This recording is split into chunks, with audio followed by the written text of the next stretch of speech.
You're about to play an unfinished level from The Last of Us Part 2.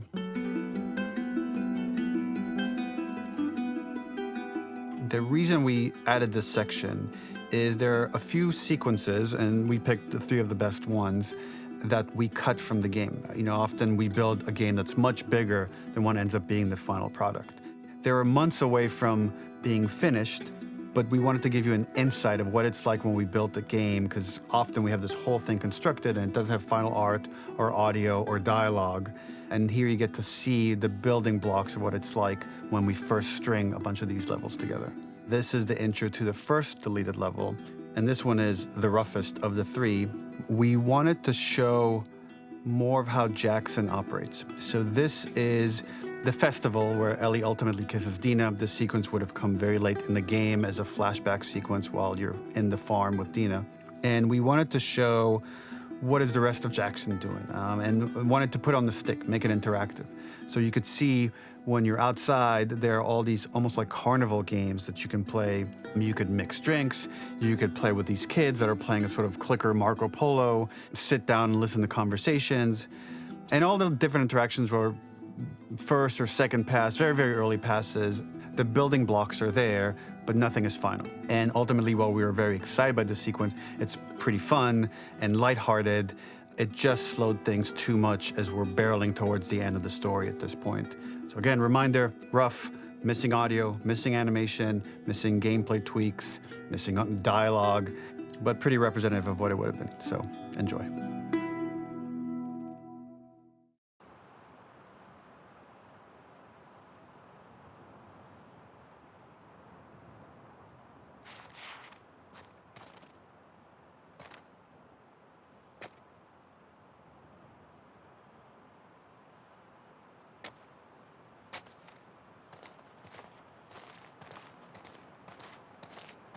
Originally, this level was going to transition us to farm.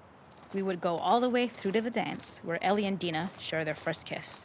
Then we would play through farm, and when Ellie plays the guitar at night, she would remember the Seth incident. So, the opening for this was a little tricky.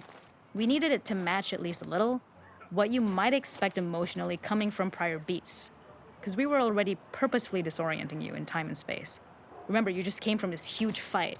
To jump straight into it would have been a little too jarring. After some back and forth, we rooted it in Ellie's nerves, calling back to her hands shaking in the theater. But this time, for a much more innocuous reason we'll find out later. She's nervous because she has a crush on Dina, who is the only reason why she's here at the dance. Something we really wanted to do was highlight the way their lives had turned upside down since she went down this path. We had this idea of recontextualizing all of our usual gameplay mechanics that were designed for really violent ends. The workbench, door bashes, throwable weapons, and even the infected, which is my personal favorite. Peppered throughout the level are moments of levity or shared history, all the while seeing how happy and mundane they all were before her huge revenge odyssey. It is not a festival without one of these throwing games. This one, of course, uses our throwable system where you're often chucking explosive things or stunning things, but for a more wholesome purpose, although some people take this game really seriously. A fun aspect of this is if you did well, you could win a toy here. Ellie would place it in her pocket. If you had done this, you'd find the toy with JJ, the baby, later back at the farm. When we cut this, the toy made it through anyway because it was so cute. It is the same one you see on the tractor at the farm. Ollie the elephant.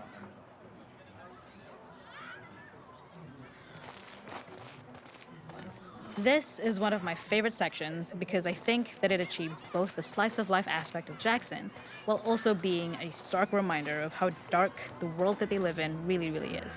To attract attention and curiosity, one of the kids was supposed to make this adorable, messed-up little clicker impression, and the others would giggle. We tried a version where if you got close enough, the kid might try and follow you a little before turning back. Since clickers are blind and move by echolocation, for this game of messed up tag, Ellie must close her eyes and listen for when the children give themselves away. The thought was that these kids are in relative safety. They still grow up with the dangers of clickers and runners, and all those lessons would embed themselves in the games that they play. When the festival got cut, they tried to preserve this moment and move it to the front of the game where the snowball fight is, as a tutorial. However, being in the headspace of a clicker doesn't really teach you how to deal with them. Eventually, it evolved, and they instead made the snowball fight, which was, I think, way more effective. For me, it's character illuminating that not only does Ellie know this game, she plays along. There's a familiarity with the kids that's really nice to see, especially because it's such a difference from the Ellie we see later, who has a sort of hollow normalcy that she's trying to get with JJ, but kind of fails. The makeup artist is pretty simple. It's one of those little in-game scenes we peppered in to make it feel like Ellie had roots in the town. Hallie, our writer, mentioned that in her mind, an ex-girlfriend of Ellie's tattooed her arm to cover up her scar. So we figured this might be the only time you get to see that. We wanted to hint at it and allude to it and make it feel like there had been so much more that had been happening and so much more that Ellie threw away.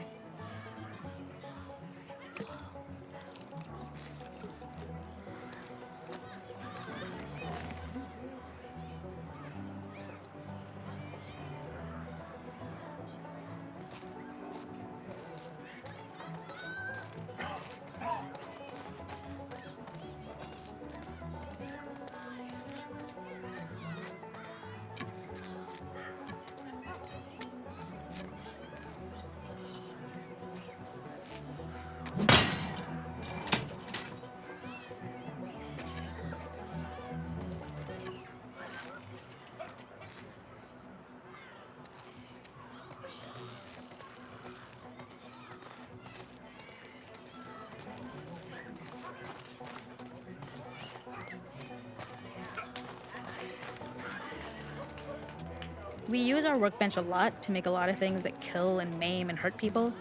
Here, we had the silly idea of using the same feel, harkening back to the same animations, using the exact same UI to instead fix a drink.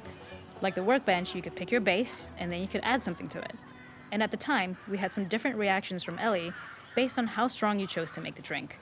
Something we wanted to prototype, though, before it got cut, was picking up some ingredients around to add, like a lime or maybe a bottle of someone's favorite whiskey or salt, like you were earning upgrades. We also toyed with having Ellie carry around the drink you made and occasionally sip it, psyching herself up to go talk to Dina inside because she's nervous. It got too noodly though, because she would need to keep placing it somewhere before she did anything, so it would have ended up more trouble than it was worth.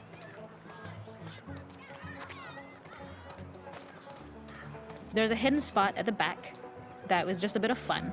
It was highlighting Jackson's normalcy with something we would find in a real world. In the back, you would find teenagers finding some alone time with each other in a dark corner of a party. It was rewarding the player for peeking into a hidden corner, but ultimately redirecting them back to the festival. We also had versions of them smoking weed here, despite Maria's consternation, probably having gotten it from Eugene.